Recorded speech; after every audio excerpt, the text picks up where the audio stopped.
Got another really big question today. Question, I think, is a problem for not only Native Americans, but African Americans, but in totally different ways. Can anybody answer this? Why does us Indians, out of all the people in the whole world, The United States for sure. the United States for sure, can anybody answer why we got to get registered like dogs to prove who we are? Can anybody answer that question? We got to get registered. She's got to get registered. She does. All us Indians. Can anybody answer that question? If you don't know what blood quantum is kind of the way that Native American heritage is measured. And it's eerily similar to me to the one drop rule, which is the other side of the coin. For African Americans, kind of measuring their blackness. The only difference is that with blood quantum, it's usually expressed as a fraction. And basically, it's a concept that the US government and a lot of tribal governments use to kind of say who is Indian enough, who is Native American enough, who's indigenous enough to count. On the other side is the one drop rule, which basically is what it sounds like. If you have one drop of black blood, you're black. Are you 100% Native American? No, absolutely not. What percentage are you? And let's talk about that. Let's talk about that. What other?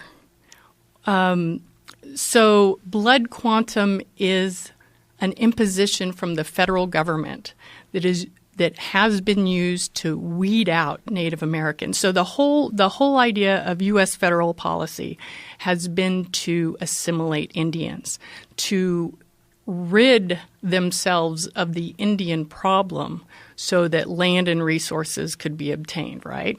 And it's not about race. That's been an imposition on us. So I'm Polish and Choctaw. So half and half? Something like that. Like That's Shannon O'Laughlin talking. Like she just said, she's a Choctaw Indian. She's also the chief executive and attorney for the Association on American Indian Affairs. Don't forget, Choctaw. that. There was a famous painter in the 1800s named Alfred Boisseau. He was a French colonialist artist, and he painted two works that directly pertain to what we're talking about. One was called A Choctaw Man in Louisiana, and the other was called A Choctaw Woman in Louisiana. If you look at these paintings, it's obvious to you that these Indians are very dark-skinned people. Now, the only caveat with calling them black people will be that some would say, well, yes, they're dark-skinned, but they're not black people because look at their hair. Their hair looks straight. If you pay close attention, their hair doesn't just look straight, it looks wet. The reason that matters is because Indian tribes in every region of North America were known to frequently wash their hair and oil it with bear grease. That's most likely what the Choctaw Indians in these paintings did. From encyclopedia.com, quote, Indians across North America smeared bear grease or bear fat and other oils on their hair to make it shine. They used bear grease or buffalo dung to stiffen curls they made with a heated stick. So without constantly wetting and greasing their hair throughout the day, Choctaw Indians would probably look exactly like the black Americans today. Another reason to think so is because a historian named Dr. J.O. Dyer wrote a book in 1917 describing the Choctaws' neighbors to the west. Those neighbors were called Ottacapa Indians, and the book is called The Lake Charles Ottacapa. Here's an excerpt from it that describes the Choctaws' western neighbors. Dr. Dyer writes that, quote, they were dark-skinned, with dirty, short, coarse black matted hair. So not only were they dark-skinned, but also their hair was coarse like that of modern black Americans today. Given that Ottacapas shared the same post-Mississippian society as the Choctaws, it's reasonable to deduce that Choctaws also had coarse hair but that they often wet it and greased it, perhaps multiple times a day, which is all that's required for modern blacks to grow long hair even now. Here's a living Choctaw chief who looks very different from the Choctaw woman being interviewed near the beginning of this video. That was Shannon O'Laughlin. This is Chief Warhorse, and she resembles the Choctaw woman that Alfred Boisseau painted in the 1800s.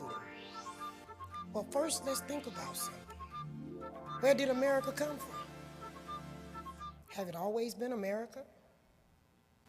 Or was it just created to be America? Who are the real Americans? America keep changing and changing and changing. Let's go back in time when the American Indians looked like I look. Back in time when the American Indians looked like I look and roamed the southeast part of the United States freely. I love what the mayor said. We have to tell the truth. We cannot heal America till we fix the foundation. Can we start right there?